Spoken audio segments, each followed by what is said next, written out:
We are Lagos Talks 91.3. Let's talk. Felix from Benin City sending a message to you saying, Benin Insurance Games, you can stream it on Facebook. Okay, thank you, Felix. You do that?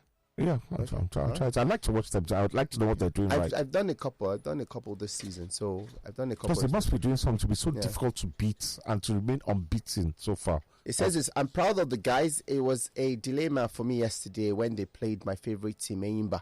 I wanted Insurance unbeaten streak to continue for Enyimba to destroy everyone else.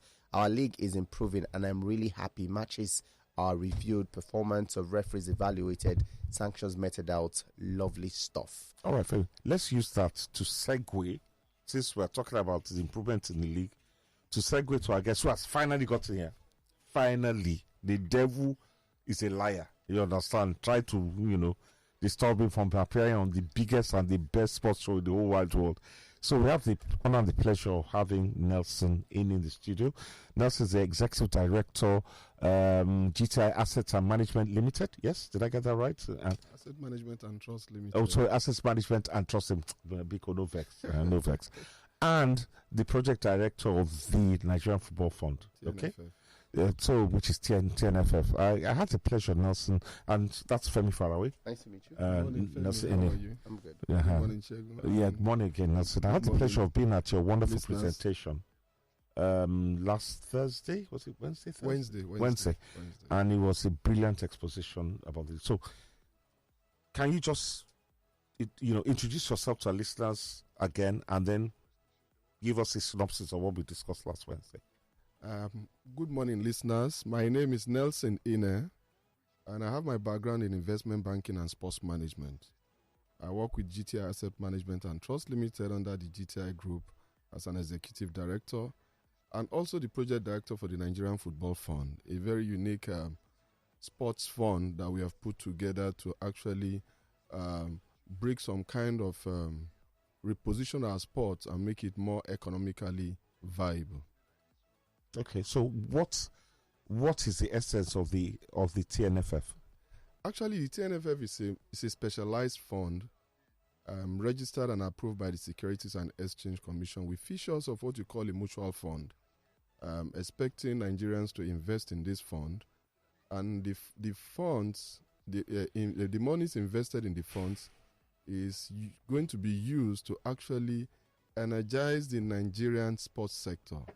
The focus of the sports sector is the business sector, the elite sports, the professional sports, the business sector, and also to create some kind of support for the development of our sports generally. Currently, our sports is heavily dependent on government funding, which is not supposed to be the case. Yes, government have their own unique role to play in sports development because government provides the enabling environment, government supports grassroots development and amateur sports. But when it comes to elite and professional sports, government don't get directly involved. And that is the problem in this country today. There is a big confusion between not having to separate amateur sports from professional sports at the elite level, like we've seen in other parts of the world. Professional sports, elite sports, is purely a business venture and is actually undertaken by the private sector, business people, who actually go into those sports activities with the motive of making profit. We talk of both quantitative and other qualitative benefits, just like what we see with the EPL, we see with the La Liga, and see with other sports properties, the NBA, the FIFA, the IOC, all over the world, and it's just the same thing. So what's the relationship between the GTI, your body, and the independent or the interim management committee? Yes, we've been working with the interim management committee with the approval of the Nigerian Football Federation and the Sports Ministry, which is very much aware of the kind of partnership we have. We have what we call a strategic partnership with them. A lot of people misinterpret it to be sponsorship. It's beyond sponsorship. What we're actually doing is working with them to reposition our football, taking football as the first phase of our project, to reposition our football and make it commercially viable, and also to reposition our football in such a way that our Premier League, which is the professional elite football in this country, is repositioned to occupy the space it's supposed to occupy in terms of being driven by technology, being driven by systems, being driven by the proper corporate governance structure to ensure that it is economically viable. You will agree with me that all over the world, the leagues are economically viable. Mm-hmm. A club may not be economically viable, but the league itself is always economically viable. That is one difference a lot of people don't understand. Sometimes they see clubs doing badly financially, and they want to have this belief that if the clubs are doing badly financially, the league body also is probably not doing very well too. Yes, it may have effect on the overall economic benefits of the league, but on the whole, if you look at all leagues, once a league is properly managed, well structured, well managed with the proper systems and corporate governance and processes driving that league, I can tell you, you can do your search, you can check. The league body in most cases is always economically viable. Okay. Because it has various sources of generating revenue. Okay, so you're talking about an investment company, right? I want to just get into the money part because that's what makes every football run. A reported amount of money was said to be being donated or contributed or put in the purse, right, by GTI to run the Nigerian league this season, 200 million. That is the takeoff grant we gave the clubs. It is not donation.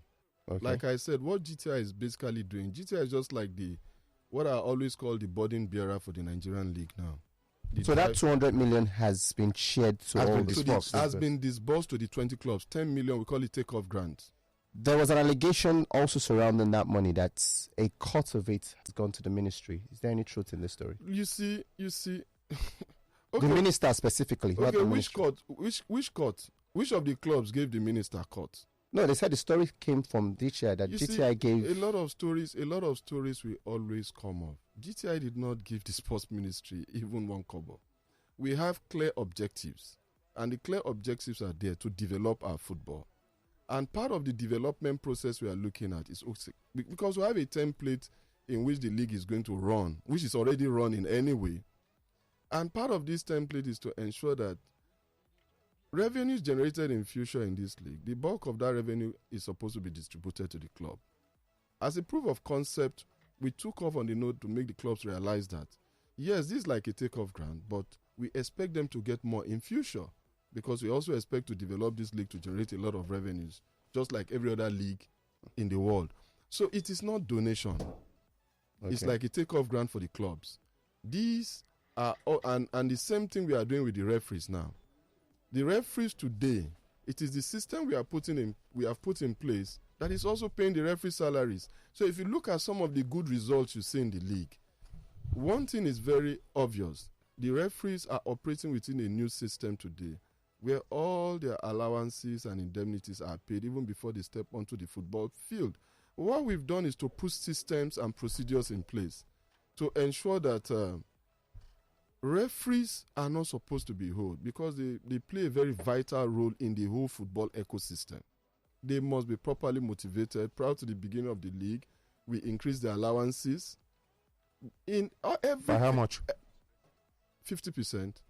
You see, everything we do has the approval of the NFF and also working with the IMC. We are not working in isolation and has the approval of the governing body because they can see that we've brought a very transparent system that people can see through. It is accountable because at the end of the day, we are going to be producing the financials of all these projects we are working on. So let me jump in here because what Femi said was like an allegation about somebody settling. But from what you are saying, and that's what I picked up at the parley, that you use the word transparency and accountable. Yes. So the money has been disbursed to the club, so there's evidence that they received it. There's evidence because all monies were paid to the account of the clubs. Okay. It's just like now, all monies are paid to the accounts of the referees. What we are doing is that at the end of the day, there's audit trail. There's always an audit trail to track every payment in this league.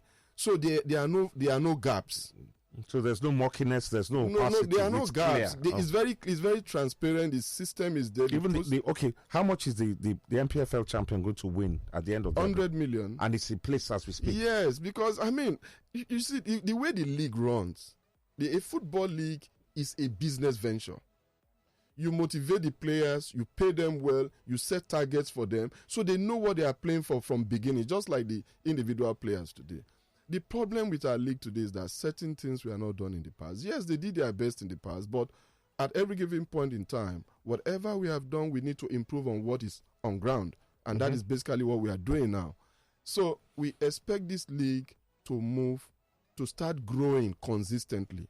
It's not just to be growing arithmetically. This league is going to grow in geometric progression in terms of funding, in terms of revenues, in terms of all the various elements you can see. Because it's definitely going to grow. I'd like to ask another question, right? At the start of the season, we had the club owners, a representative here. Yes. And this 10 million you mentioned, they frowned on it, saying you cannot run a full season for a Nigerian professional football league club with 10 million naira. True. That's not enough, True. right? And from everything you've said here, you haven't mentioned where extra money is coming other than the winner, 100 million. How about the other 19 teams battling? What other funds will they get to run the season? Ideally, it is not the league that runs clubs.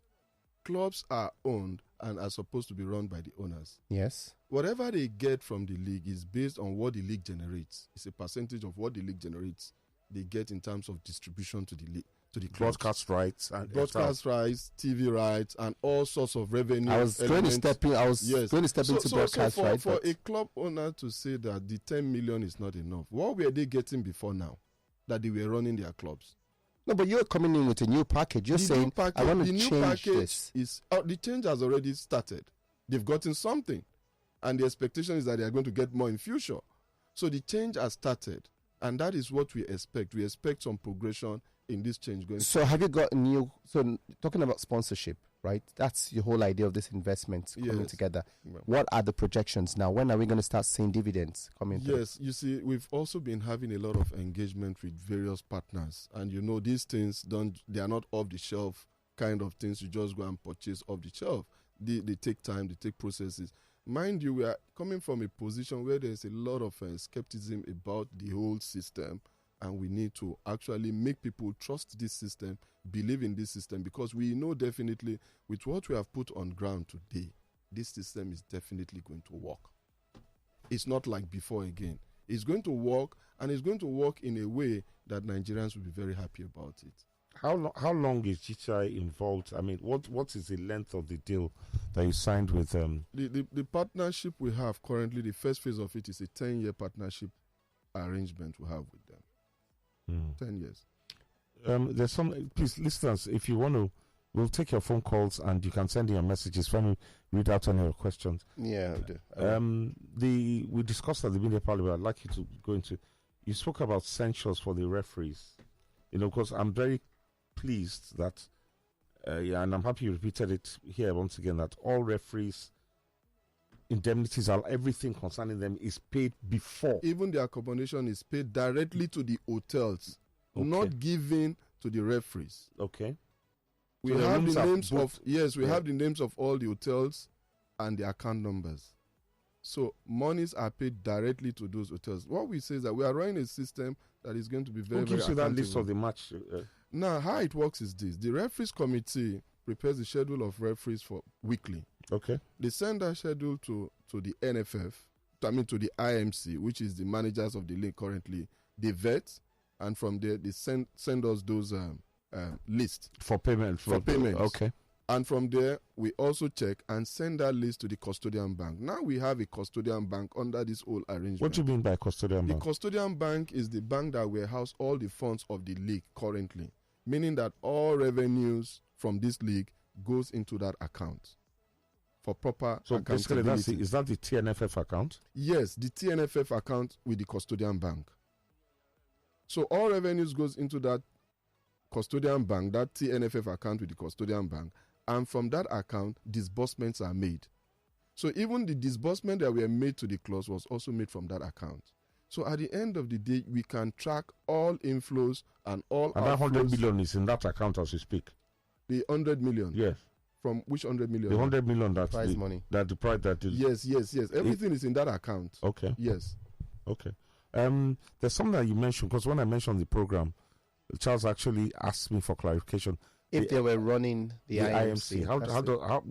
What is GTI's relationship with the IMC? With the IMC now, currently now, it's also the same fund that is running the secretariat, financing the secretariat of the IMC.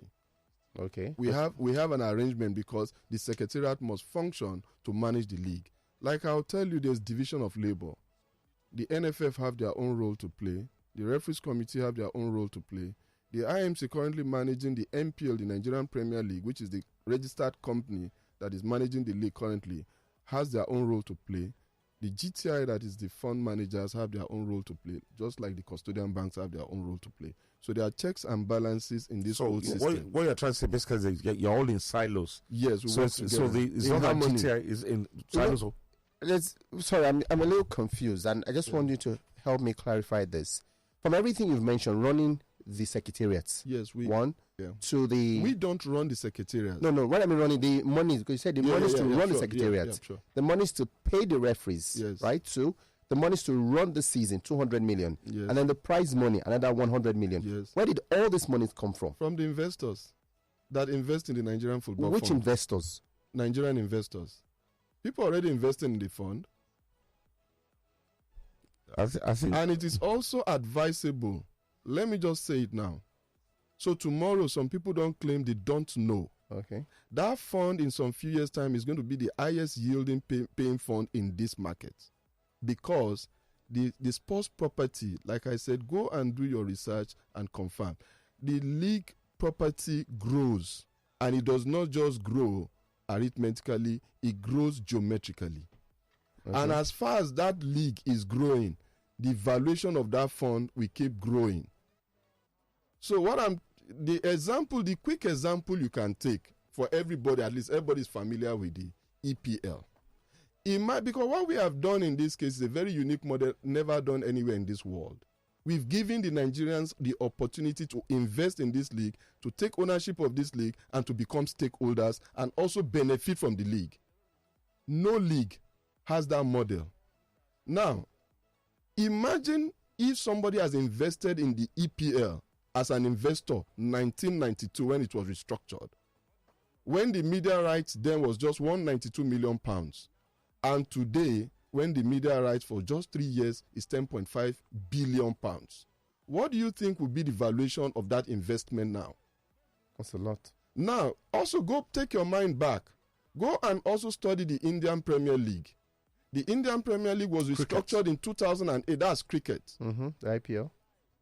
They had a media rights of 101 million for 10 years. And after 10 years, the value of that property moved to 510 million for 5 years.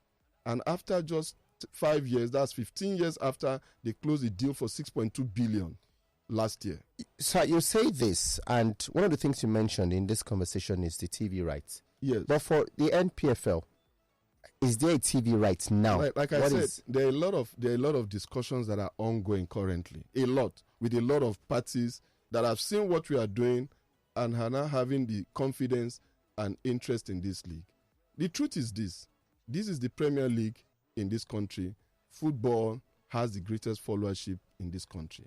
And what we are trying to do is to put it right, to attract both investors, attract fans, and attract everybody. And you can even see the impact of what we have done in just this first half of this abridged league. I mean, a lot of people can see the impact and can see a clear direction of some kind of improvement in what we have before. So we also expect the improvement to continue. All right, let's go to the phone lines. Let's see if we'll get thoughts or questions. Hello, good morning. Yeah, this is Owolafe. Mr. Owolafe, good morning. Morning, Solafe. I really appreciate you. But it's paying me that captain is not there. You have a question.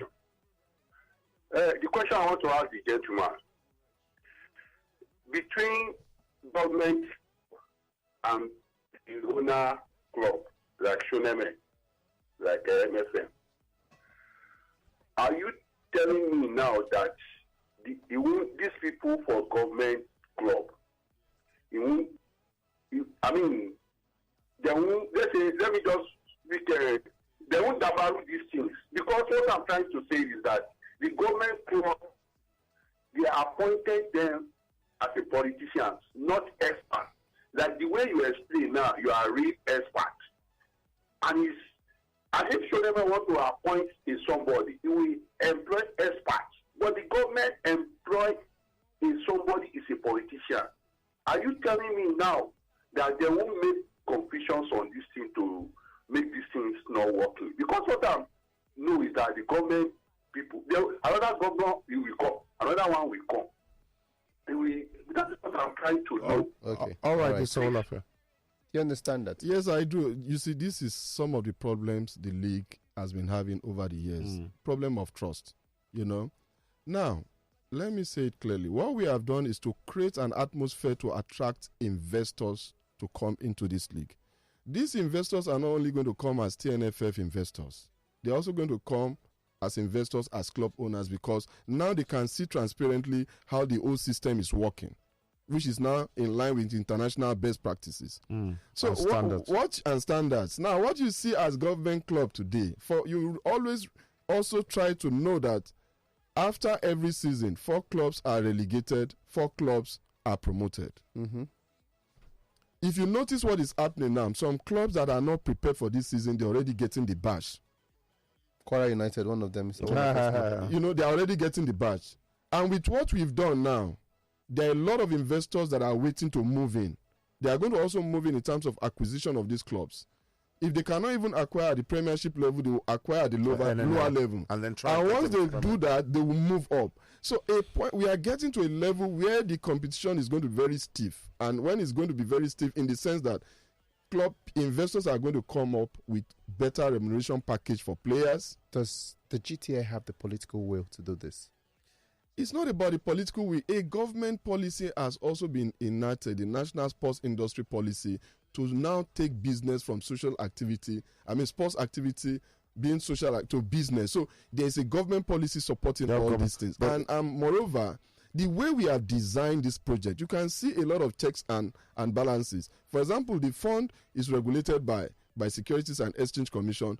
Technically, the custodian bank is also regulated by Securities and Exchange Commission. And when you have that kind of arrangement, you must audit your accounts. It's a must.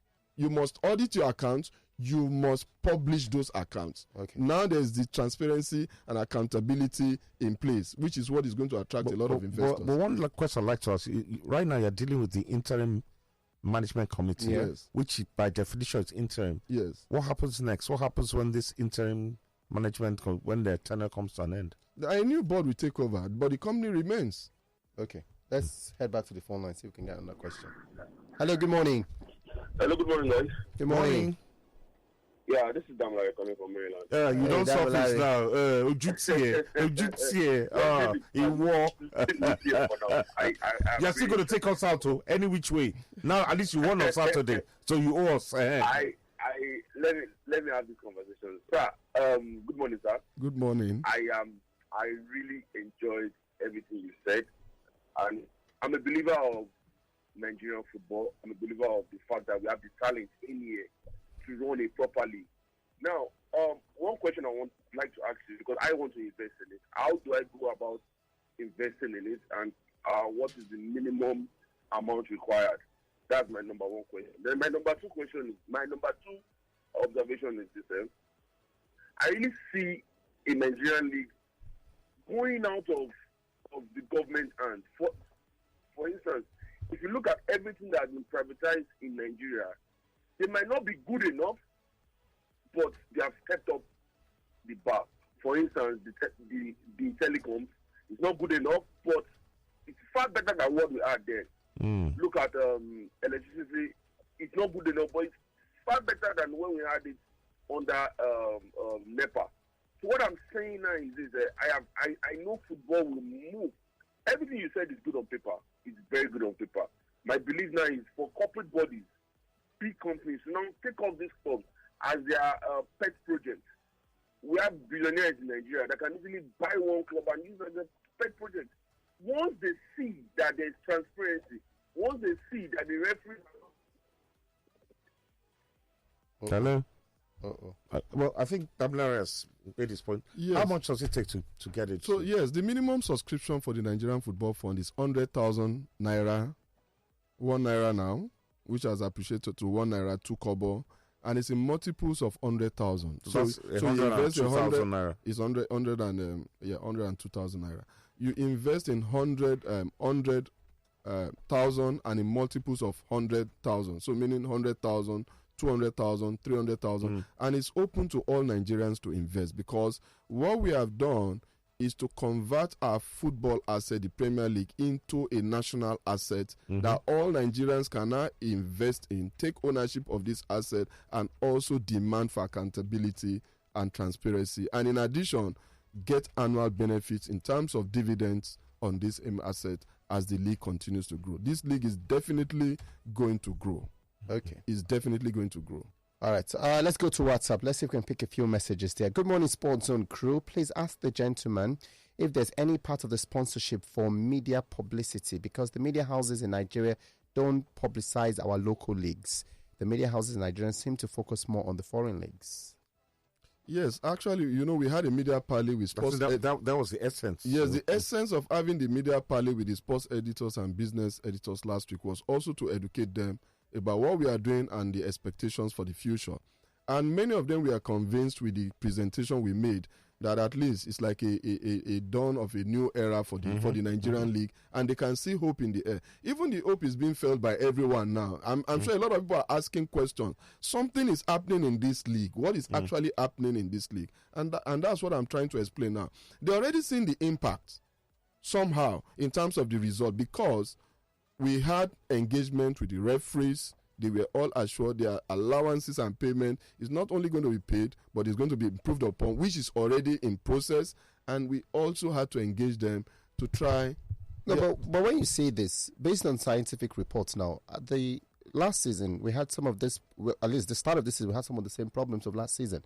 Referees have been questioned over their officiating, right? And yes, if they've been well taken care of, why are we still having these same problems? And if, as a follow-on to, or follow-up, or follow-out to Femi's question, that is the case, are there any measures to censure such errant referees? Beginning of the league, the referees had their own engagement, and from what we gathered from that engagement is that any referee's performance that is below expectations is going to be sanctioned by the referees committee. We don't have the power to do all that. What we do is to ensure that we provide the right incentives. That is where our own.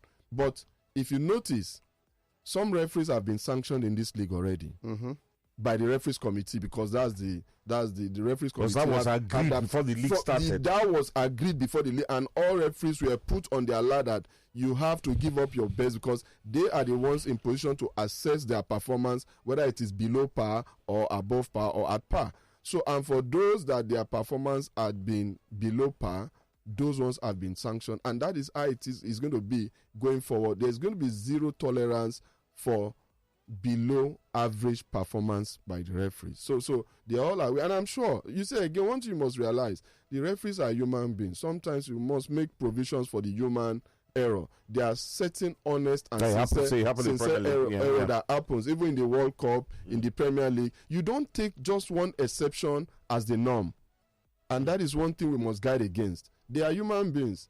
Why do we have VAR if referees were so perfect? And we also believe in this league. Let me now tell you, in this league, with the system we have in place, in the no distant future, we are going to be having all those technology VAR in place. The more Nigerians invest in this league, the more corporate Nigeria invest in this league, because now we've taken this league to be a collective thing. It's our own now. It is now Nigeria, for Nigerians and for investors, and everybody have their own stake, their own benefit to take away from the league. So we all are going to build it together. Let me ask Nelson this, because the protagonists, by virtue of my work with Supersport, I call it the Lotson-Icho syndrome. Most times when I mention Lotson-Icho, people just stop, who's that? But I saw this young man play several times. He used to play for a bit, and he never played for the Super Eagles, but he was a fantastic box-to-box midfielder. What would GTI do in collaboration? I love the fact that you say you're not sponsors of the league, but strategic partners. What can you do to improve the lot of the Nigerian footballer and maybe give them a bit more publicity? Yes, it's all part of the package. Like I said, we are strategic partners and we are looking at all aspects of the game in terms of human capacity development, in terms of brand management, publicity for the league, and also for the players.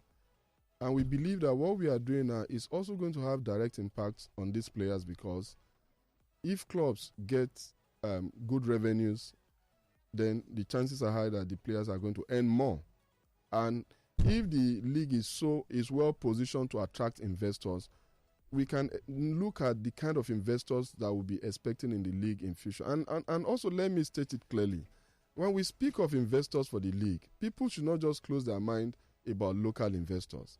There are a lot of foreign investors that are very much interested in the Nigerian league, just waiting for us to put the right systems and structures in place to encourage them to come. So, there's also the possibility of some foreign investors coming to acquire these clubs in future, because if you look at the football dynamics operate under a global market. And in this global market, the economic dynamics play out. And people are always looking at how to take advantage of some of the opportunities in the league. All right, that's it. A few people are asking abroad how they can invest in the league. Ways. So, is there a way contacts?